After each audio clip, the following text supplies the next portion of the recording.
Hello viewers, welcome to InterswitchSPAK Prep. I am Polygon David, your mathematics tutor. On this segment, we're looking at geometry. Now, first, we'll look at coordinate geometry. On our coordinate geometry, we are talking about points on a Cartesian plane, where each point have their coordinates named x, y.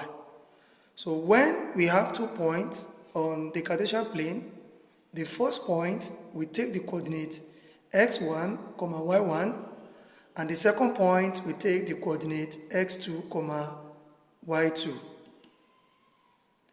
So looking at coordinate plane, it has 2 scales. One running across the plane called the x-axis, and the other in right angle to it called y-axis. The plane where the axis cross is called the origin, and is where both x and y are 0. So that point where x and y cross is called the origin.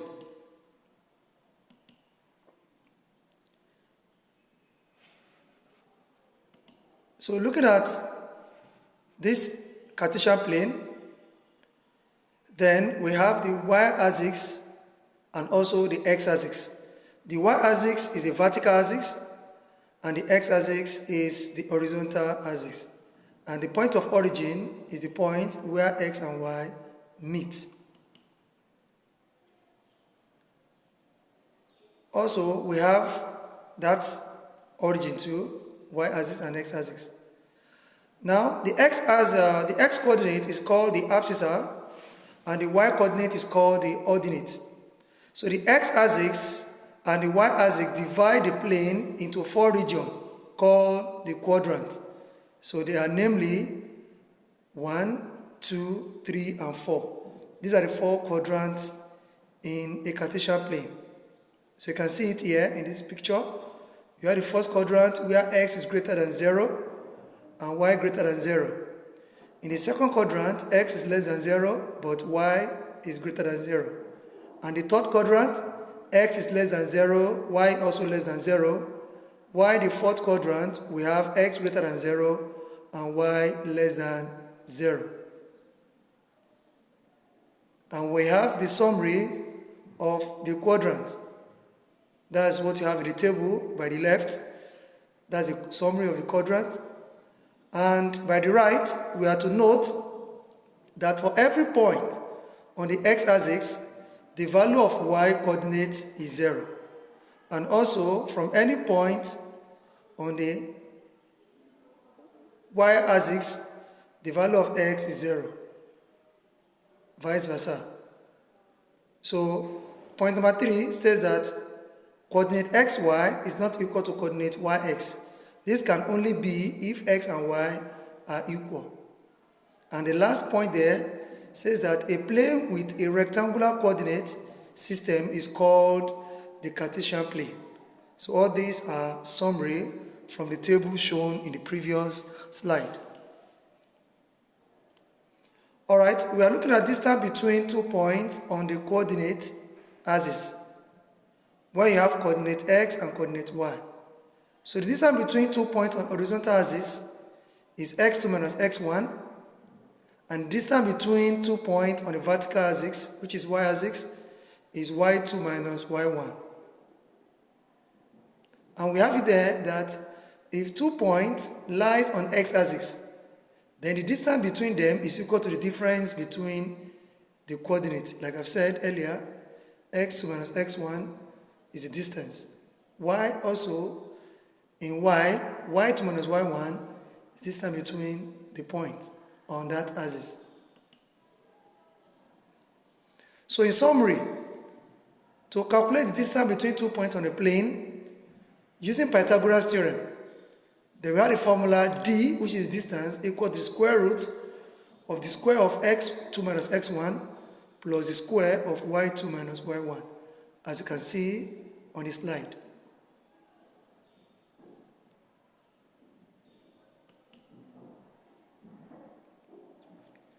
To also find the midpoint on a line segment. Midpoint is also known as the halfway of the line. So to find the halfway, the midpoint of the line segment is given by x1 plus x2 divided by 2, y1 plus y2 divided by 2. So that's the coordinate of the midpoint of a line segment. Now on to parallel and perpendicular lines. So we are done with coordinates and look at distance and midpoint. So now we want to look at parallel and perpendicular lines. When we talk about parallel lines, we're talking about two lines that can never meet. You can see the example of the line given by the right hand corner of this slide. We say lines that do not intersect and are coplanar. That is, they are in the same plane, but they will never meet. That is what a parallel line is. And parallel lines go in the same direction. You can see it in the diagram that they are in the same direction, they are in the same plane, but they will never meet or intersect. So another line is a skew line. So a skew line is a line that do not intersect and are on different plane. You can see in parallel line are in the same plane, but while skew line are different plane. Though they do not meet as well, but they are in different plane, not in the same plane. Another thing about skew line is that they go in different direction. You can see the figure below that we have two lines that are in different direction but do not meet.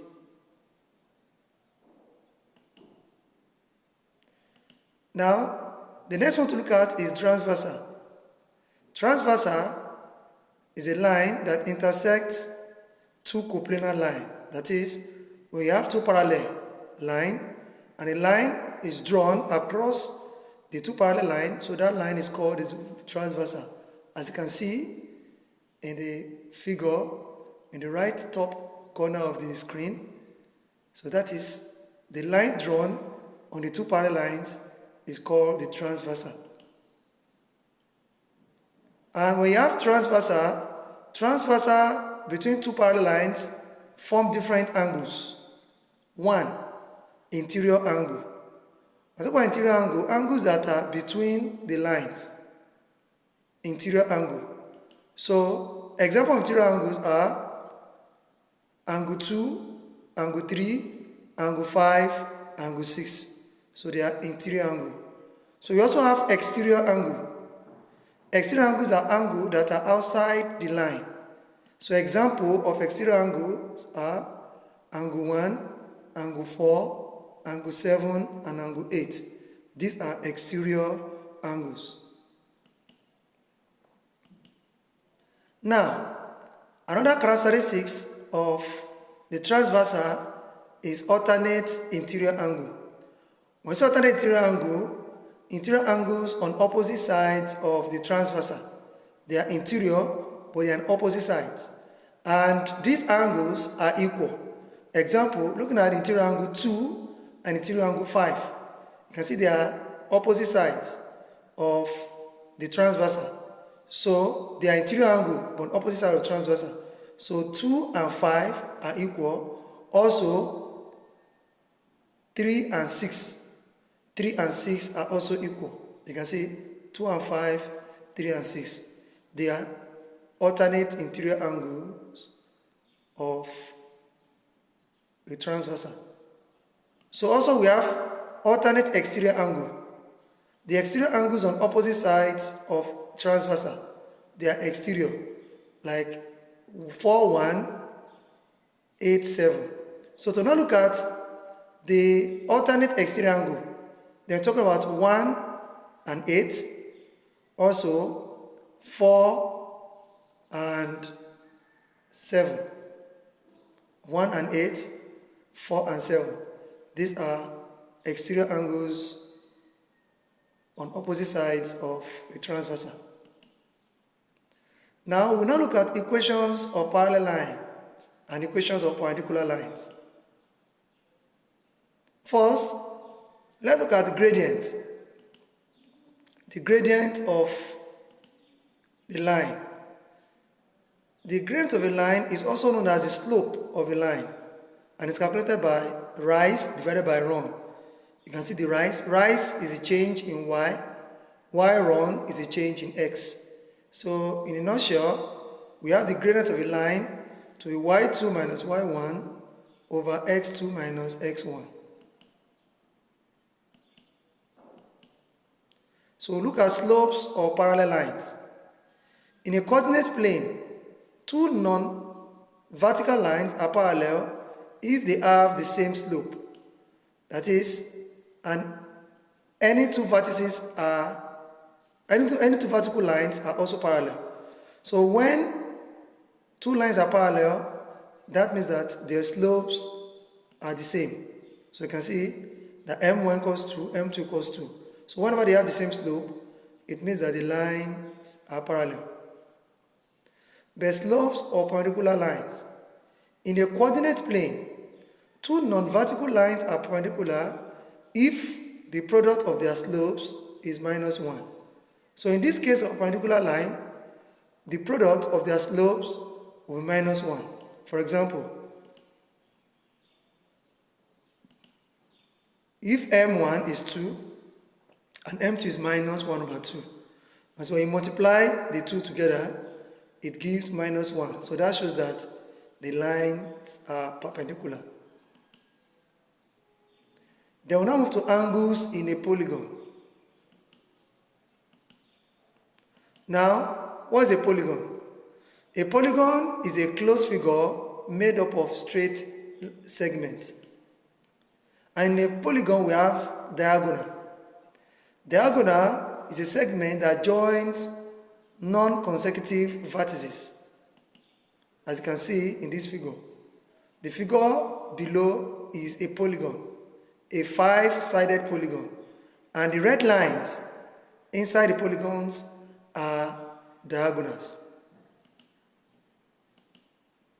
Now, all polygons can be separated into triangles.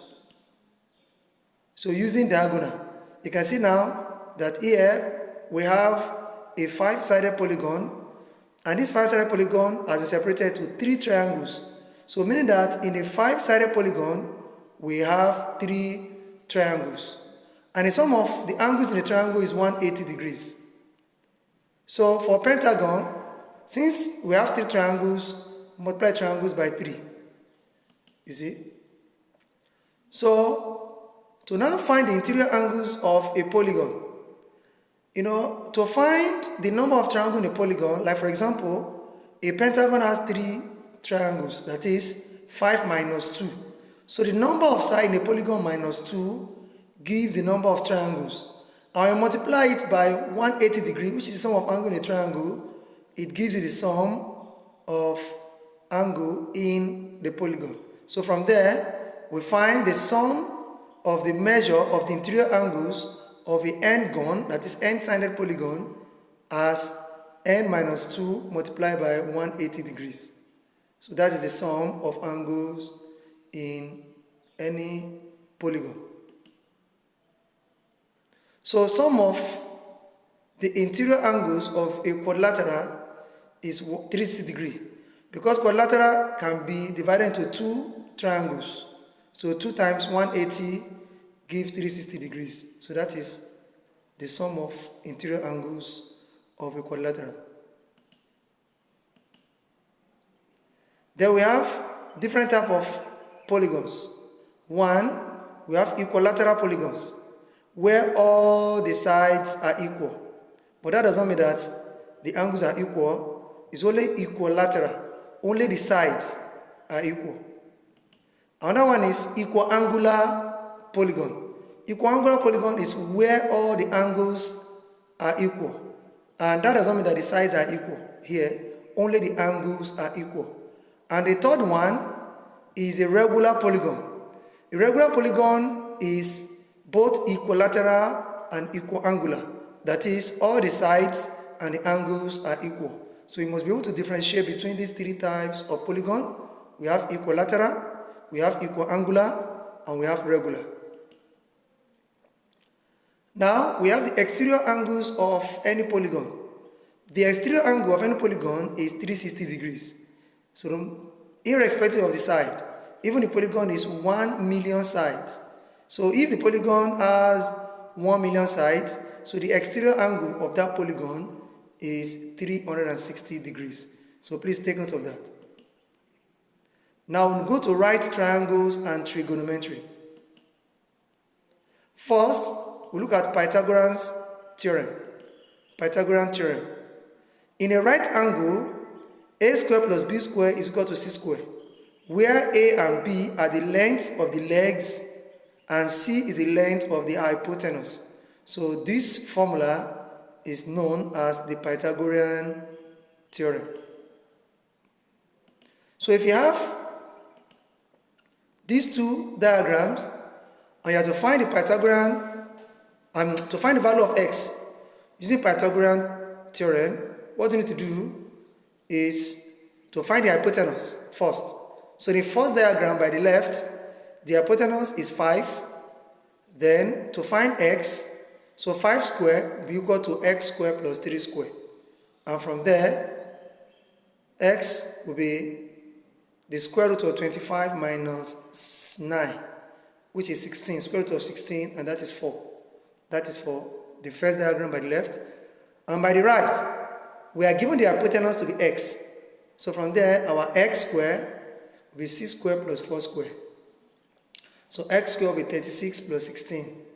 So x will be square root of 52. And that is square root of 52. That's 2 root 13. 2 root 13. So 52 is 4 times 13. So square root of 4 is 2. So 2 root 13. And that's how to find this using Pythagorean theorem.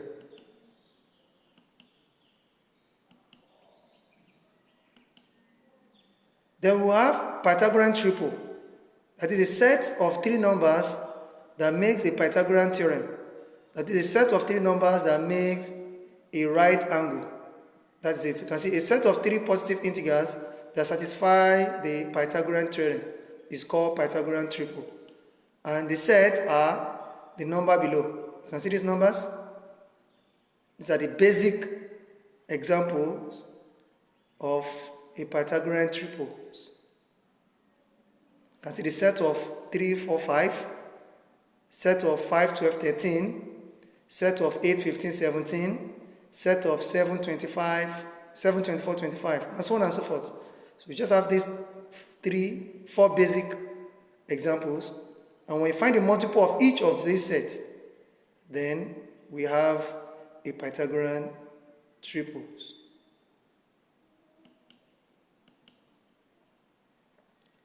Now we move to converse of Pythagorean theorem. The converse, that is, if x squared plus b squared is equal to c squared, where a and b are the length of the short side and c is the length of the longest side, then it is a right triangle. But in the converse,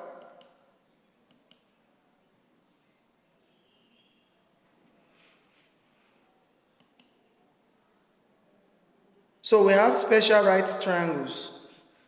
Special right triangles. Some triangles have special lengths of side. Thus, in life, you see these triangles often, such as in construction. So we have triangles of angle 45, 45, 90, which is this. And we also have triangles of angle 60, 30, 90, which gives this. We call these special angles in trigonometry. So if you have another 45, 45, 90 or 30, 60, 90 triangle, then use the fact that they are similar and use the proportional sides. So similar right triangles. right triangle similarity theorem. That is, if the altitude is drawn to the hypotenuse of a right triangle, then the two triangles formed are similar to the original triangle and to each other. You can see the diagram. The first diagram by the left is divided into two to form the diagrams by the right. You can see, so when the altitude is drawn from C to D on AB, then you have these two similar triangles. We call it similar right triangles.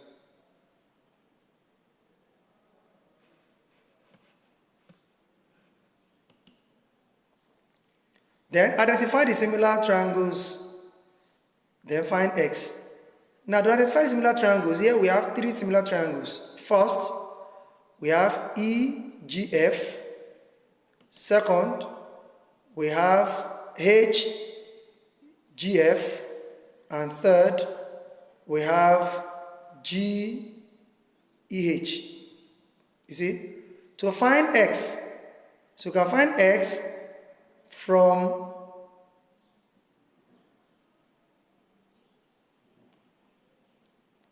EFG, the whole triangle. We can find x by first looking for side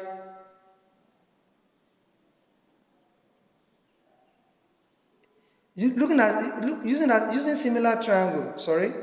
Use similar triangle to find x. Now, how do you find x with similar triangle? So from there, we know that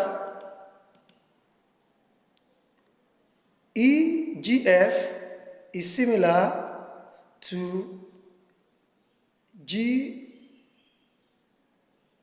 GHF. So from there, GH is similar to EG and EF is similar to GF.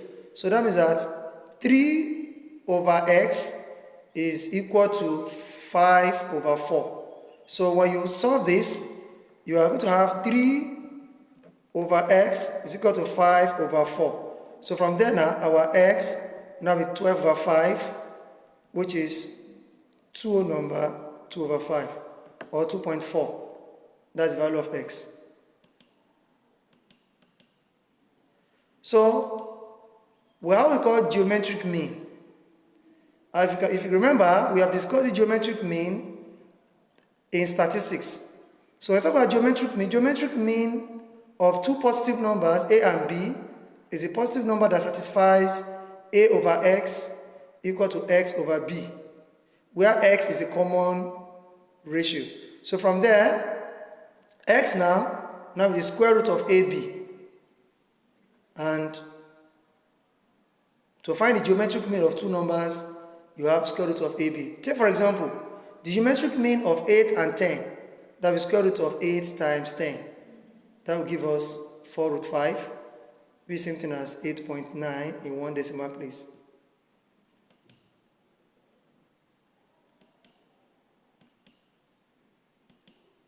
Now, also we have geometric mean theorem, altitude theorem. Now, this theorem is that if the altitude is drawn to the hypotenuse of a right triangle, then the altitude is geometric mean of the two segments of the hypotenuse. You can see it on the figure below. So CD is the altitude. Then to find CD will give us the square root of AD times DB.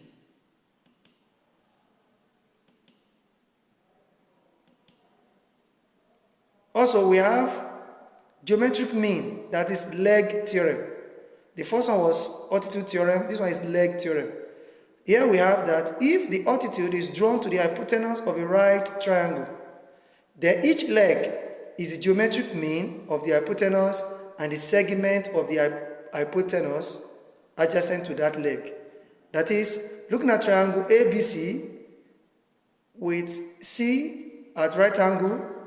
Then to find AC, which is the first leg, AC will go the square root of AB times AD.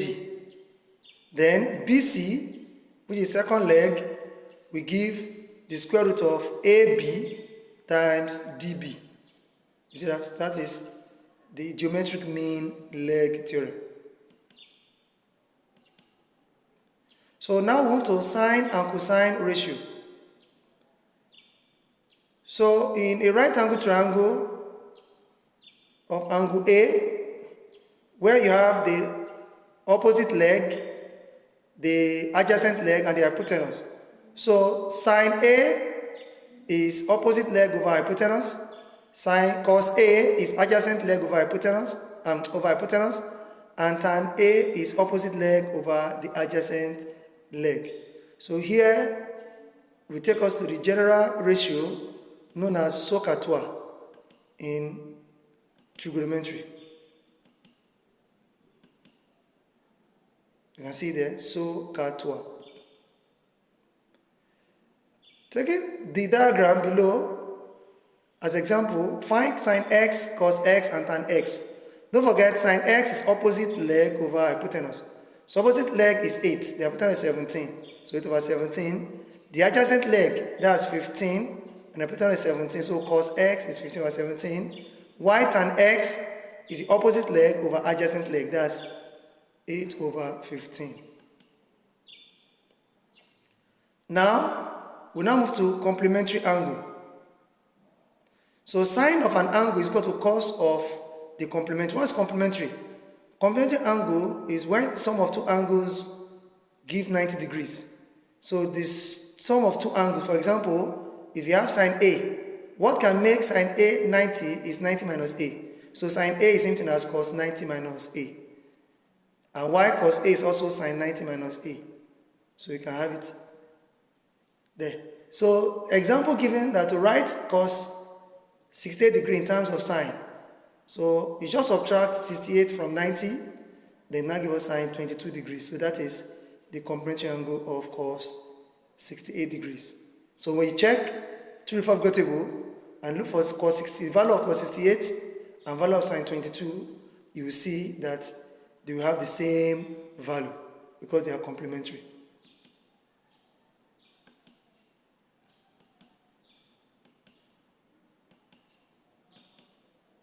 So we'll now look at solving right triangles. Solve a triangle means to find all the unknown angles and sides. And it can be done for a right triangle if you know 1, 2 sides, one side and one acute angle.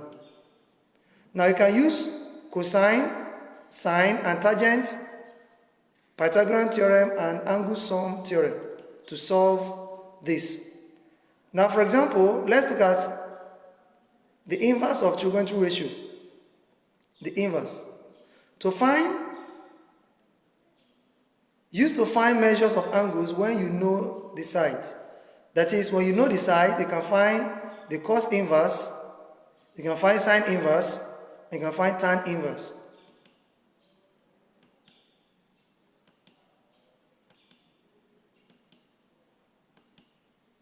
So now look at law of sines.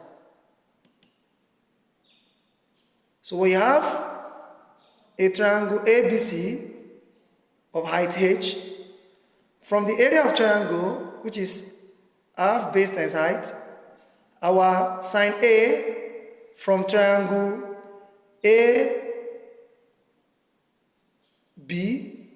down to the height, then sine A is h over c. So when you multiply, h will be c sine A. So going through this formula, we derive the equation for the sine rule. So going by the three areas, you can see for sine A, sine B, sine C. So when you solve everything down, then we have the sine rule, which is the law of sines. Sine A over A equal to sine B over B, and equal to sine C over C. So you take note of that formula.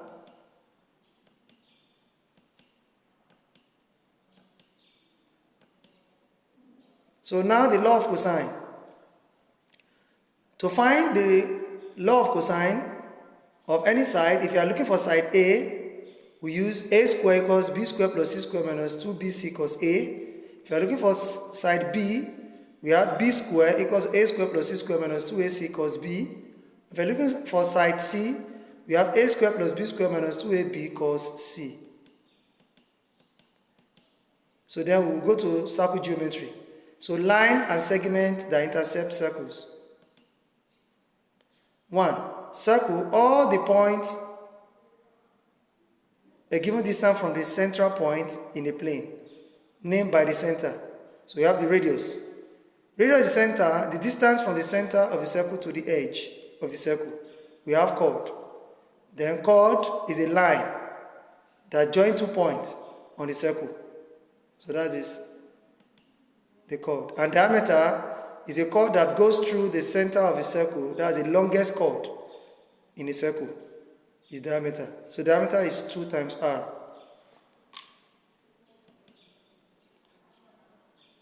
So what is the radius of a circle if diameter is 16 feet? So divided by 2. So radius will just be 8. Now, we all recall the secant. The secant is a line that divides a circle twice. You can see it in the diagram. And we have the tangent, a line that intercepts a circle once. So B is a tangent, and that line is a line of tangent, that blue line. Then 2 circles are intercept in 2 points. You can see there. They can intercept in 1 point, and they might not have any point of intersection. That kind of circle is called concentric circles, when there is no point of intersection, but they have the same center.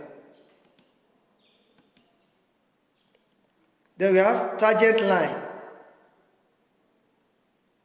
are perpendicular to radius. So tangent line and radius, they are perpendicular. So that means that the radius makes angle 90 degrees to the tangent. So we have tangent segments from the same point are congruent.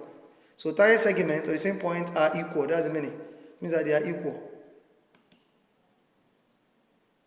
Inscribe angles and polygons. An angle whose vertex is on the edge of a circle and is inside the circle, that's an inscribed angle. Intercept arc, the arc of the circle that is in the angle.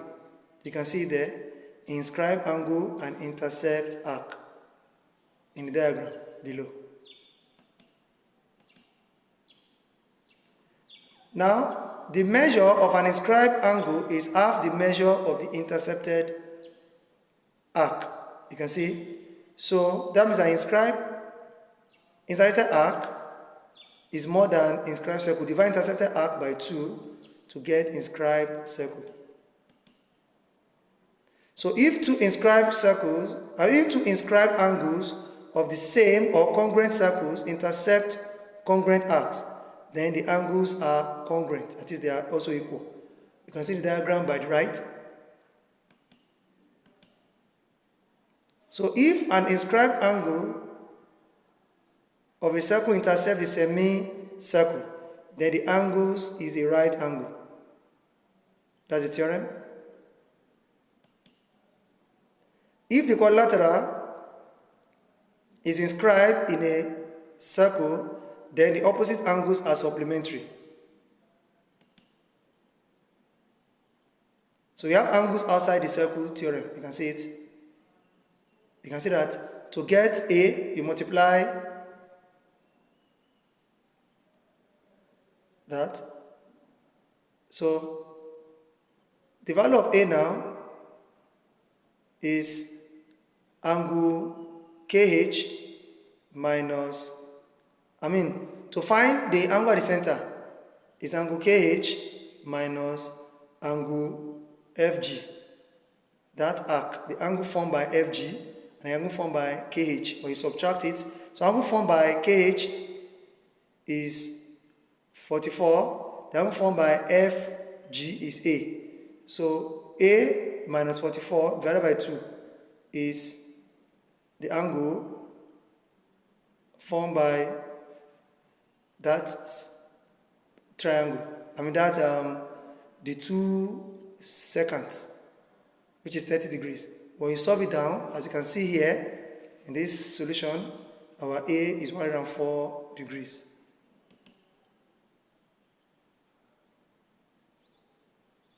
We have circumscribed angles theorem. So you can go through what you have on the screen and the solution by the left to explain how to find any given angle whenever the angles are circumscribed.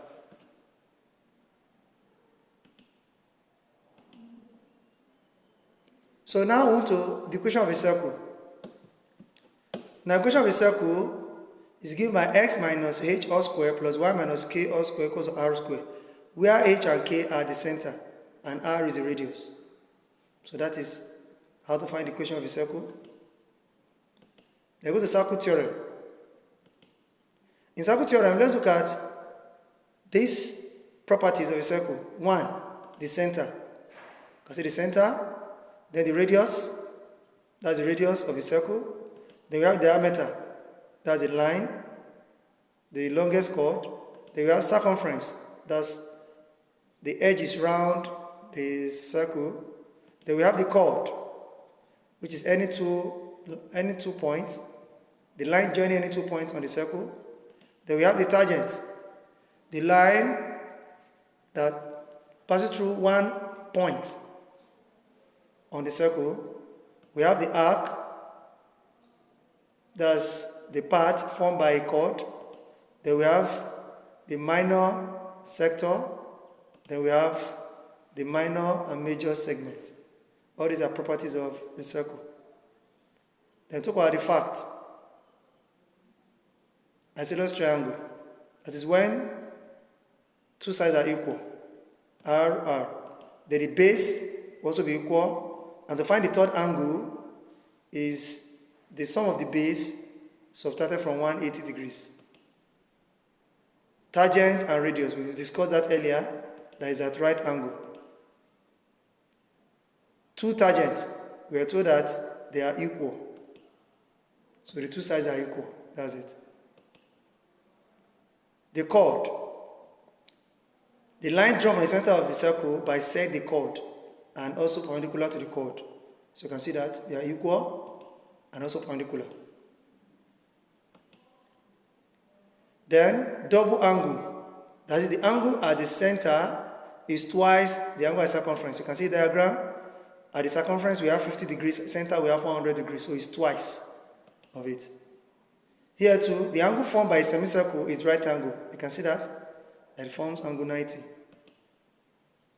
Here, angles in the same segment are equal. You can see there 30, 30. They have equal angles. Then the sum of the opposite angle in a circumlateral is 180 degrees. You can see this 70 and 110, they are opposite angle. And here 180 are also opposite angle. So when you add them together, it gives 180 degrees. Then the angle between the chord and the tangent at the point of contact is equal to the angle in the alternate segment. You can see, so this is a chord, this length is a chord. So the angle formed by the chord and the tangent, so you can see the tangent, this is tangent here, and this is the angle formed. So this chord also form angle at the circumference, so they are equal.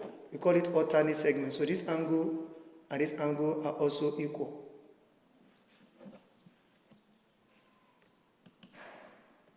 So with this, we now look at exercises.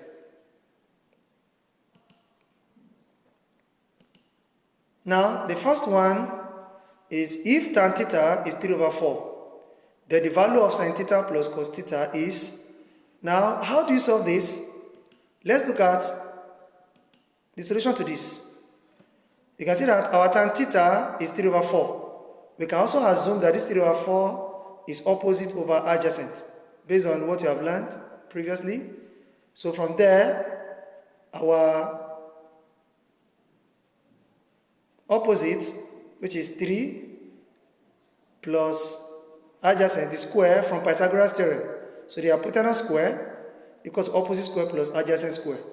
When you add this together, it gives us 25. When you now find x, which is the square root of 25, it gives 5. So from there, we can now find the value of sine x plus cos x, sine theta plus cos theta. Sine theta is opposite over hypotenuse, while cos theta is adjacent over hypotenuse. So since our opposite is 3 and our hypotenuse is 5, then sine theta is 3 over 5, plus adjacent is 4, hypotenuse is 5. So when you add it together, it gives you 7 over 5. And that is where we got the formula from. That's how we got the answer. 7 over 5. The next question. The length of a ladder, 10 centimeters, rests against a pole and makes an angle 60 degrees with the floor. How far is the foot of the ladder from the pole?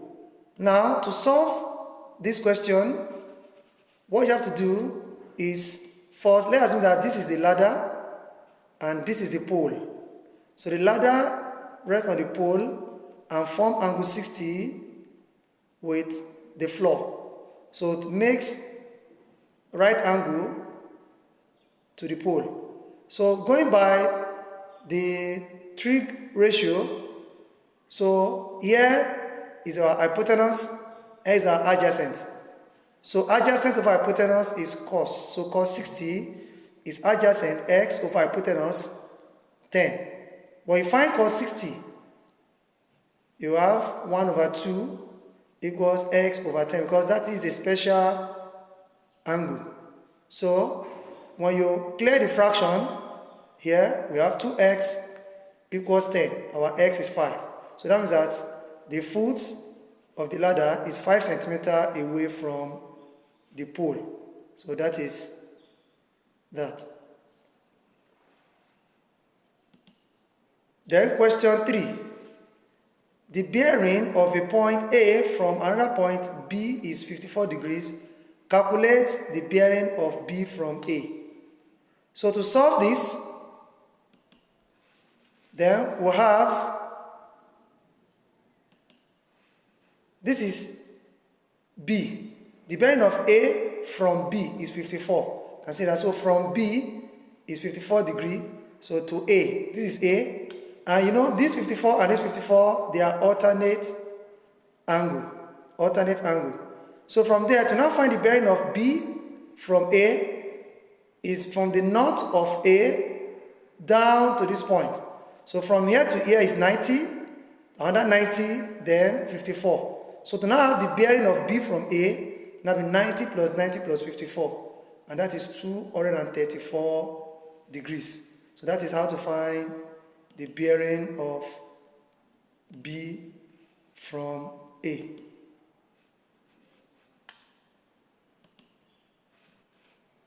Now, what is the angle between the hour hand and the minute hand of a clock at 17 minutes past 8? Now, let's look at the solution to this. As we have this clock, this is a clock, then we are looking for the angle between the hour and the minute. So here, theta is the angle between the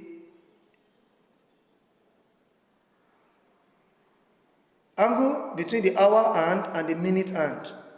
So here is the angle between the minute and the hour, this angle. So find the angle between the hour and minute, you know, angle moving anti-clockwise direction. So it now be from this point to this. So that means that most of us find this theta, then subtract theta from 360 degrees to get this angle. So to find theta now, we know that from 3 to 8, the angle there is 150 degrees. And between 3 and 4, there are 5 lines. 5 lines make 30 degrees. So each line is 6 degrees. So we have 2 lines to move from 15 to 17. So 2 lines. So 17 minutes past 8, now 150 minus 12, because I've moved 2 lines, which is 12. When you subtract it, you get 138 degrees. 138 degrees value of theta. Then to now find the angle between the hour hand and the minute hand, then you subtract theta from 360. That we have 360 minus 138 to give us 222 degrees. So that is the angle.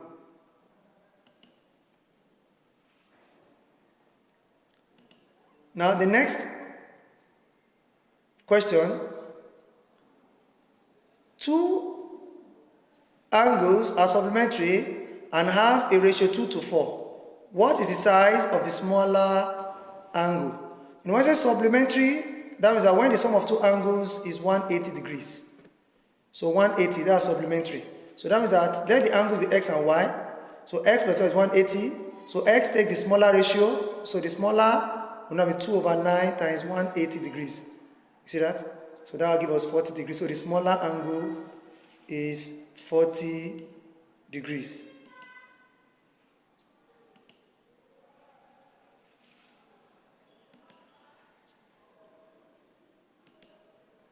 All right. We have to evaluate tan 105 degree in simple sort form. Simple sort form. How do you evaluate it? Then what you need to do here is to split 105. Number 1, 105 degree is the second quadrant. So take it to the first quadrant where tan is negative. So you have 180 degree minus 105, which is 75. So 75, split it to a 45 minus 30. Then apply the addition formula from your trigonometry. Then we have tan A plus B to be tan A plus tan B all over 1 minus tan A tan B. So when you apply this formula, we have this. Then when you simplify, it gives this. So tan 45 is 1, then tan 30 is root 3 over 3. So we have minus 1 times root 3 over 3, it gives this. When you simplify this fraction, we have this. When you rationalize this, like we have learned in sort, under number and numeration, if you can go back there, you see where I explain how you can rationalize any given sort. So when you rationalize this, it will give you this. And when you simplify it, we have this. So opening the bracket with the minus, then give us minus 2 minus root 3. So that is how to express tan 105 degrees in the simple sort form. The answer is minus 2 minus root 3. The next question, calculate the angular distance between 57 degrees south and 31 degrees north. So to find the angular distance, you now note since the directions are different, so they are different directions, so you add the directions.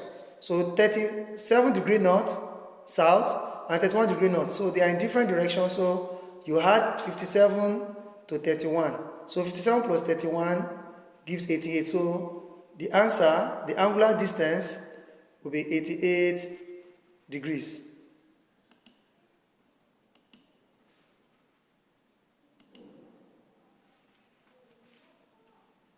The next, what is the slope of the line that is perpendicular to the line 3 over 2x plus 5?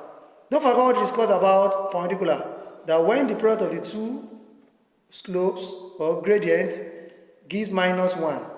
So that means that the first gradient is minus 1 of the second gradient.